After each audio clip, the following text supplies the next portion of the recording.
Wellness Rhythm Show. Find your rhythm. Live your wellness. Y'all, quick question. How many times have you checked your phone in the last hour? Not opened an app intentionally, just checked it reflexively. Research from the American Psychological Association found that even the presence of a smartphone on a desk, face down silent, measurably reduces available cognitive capacity. You don't even need to look at it. That stopped me cold when I first heard that, because I thought I was managing notifications fine. I use Do Not Disturb, I have app limits, and I still feel like I'm running a low-grade fever of anxiety all day. Right, and that's exactly what we're digging into today. Micro-stress. Not the big dramatic life crises, the 1,000 tiny pings and alerts and context switches that are quietly rewiring how your nervous system responds to the world. So let's define this properly, because micro-stress sounds almost dismissive, like it's not serious enough to worry about. Brilliant point to start with. Rob Cross and Karen Dillon at the Babson College Research Institute coined the term in their work on workplace relationships. They describe microstresses as small moments that activate your stress response, but at a level too low for you to consciously register as stress. Which is the sneaky part. You don't notice them building up? Exactly. Your body is logging every single one. The unread badge on your email app, a WhatsApp message that arrives while you're in the middle of a thought, a calendar notification for something you're dreading. Here's the thing, though. None of those individually feels like a big deal. So you just absorb them. And that's where the neuroscience gets genuinely alarming. Dr. Amy Arnston at Yale published research on how the prefrontal cortex, your brain's rational decision-making center, is extraordinarily sensitive to stress signals. Small, repeated activations chip away at its function. So each ping is like a tiny withdrawal from your mental clarity account. That's a very good way to put it. And the account doesn't automatically refill overnight. Y'all, if you're finding this useful already, please take a second to like and subscribe to the Wellness Rhythm Show. It genuinely helps us reach more people who need to hear this stuff. Okay, back to my slowly depleted prefrontal cortex. Right, let's unpack the nervous system piece here, because this is where it goes beyond just feeling scattered. The autonomic nervous system has two main modes: sympathetic, which is your fight or flight activation, and parasympathetic, your rest and digest recovery state. And notifications are constantly flicking you into sympathetic mode. Yes.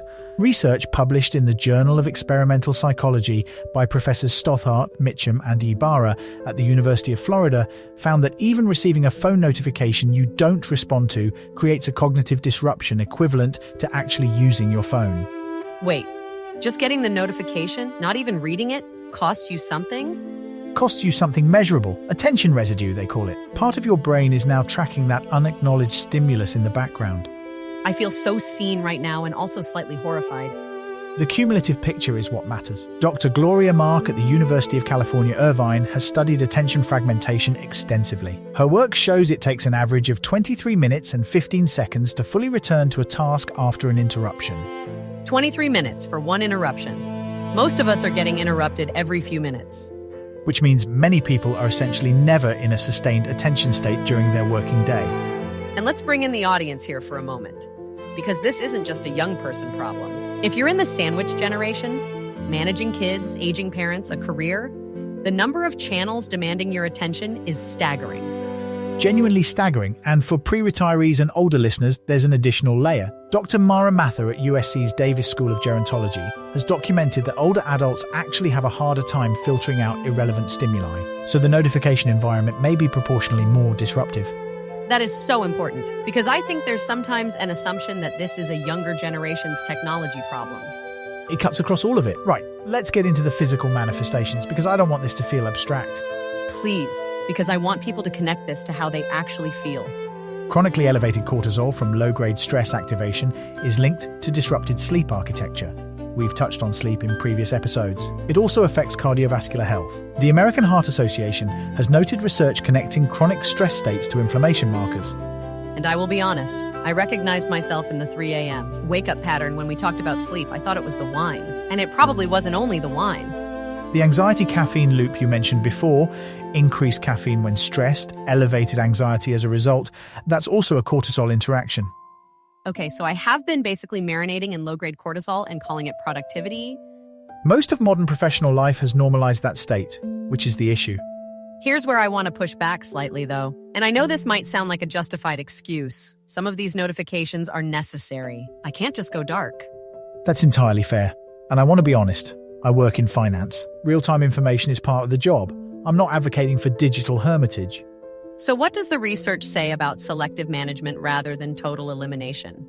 This is where it gets genuinely practical. Dr. Larry Rosen at California State University, Dominguez Hills, has studied what he calls technology breaks. Scheduled, intentional micro-recovery windows, even 5 to 15 minutes per hour, where you genuinely step away from screens. Not a passive break, an intentional one. The distinction matters. Scrolling social media during a supposed break still activates the same notification response loop. The break needs to be genuinely stimulus-reduced. Which is where I come back to the walking phone calls habit I've built up. Because when I'm moving and not looking at a screen, something does shift. There's a mechanism for that. Research from Stanford, Opezzo and Schwartz showed walking increases creative output significantly. But the underlying autonomic shift is relevant too. Rhythmic movement activates parasympathetic recovery. So I'm not imagining it. The walk genuinely moves me out of that low-grade stress state. You're giving your nervous system a genuine pattern interrupt, yes. Okay, now I want to address the skeptical listener who is thinking, this all sounds nice, but I have real demands. I can't schedule serenity.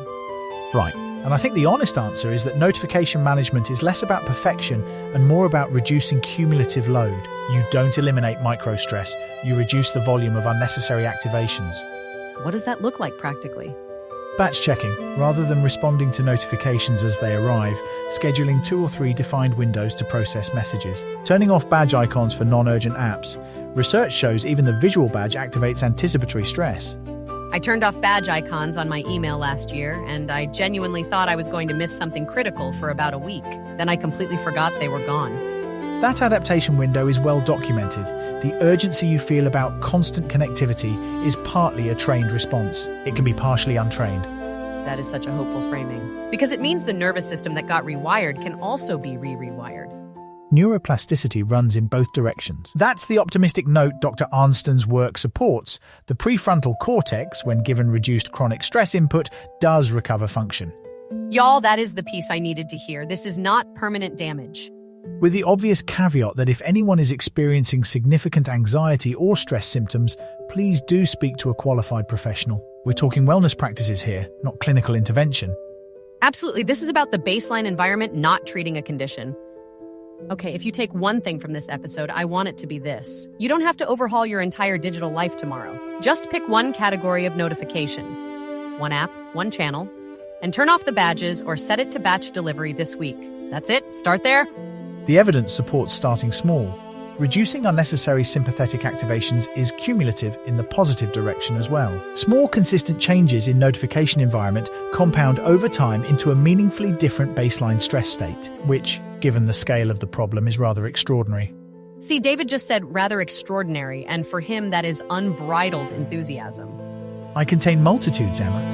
Y'all, thank you so much for spending this time with us today. If this episode resonated, please like and subscribe.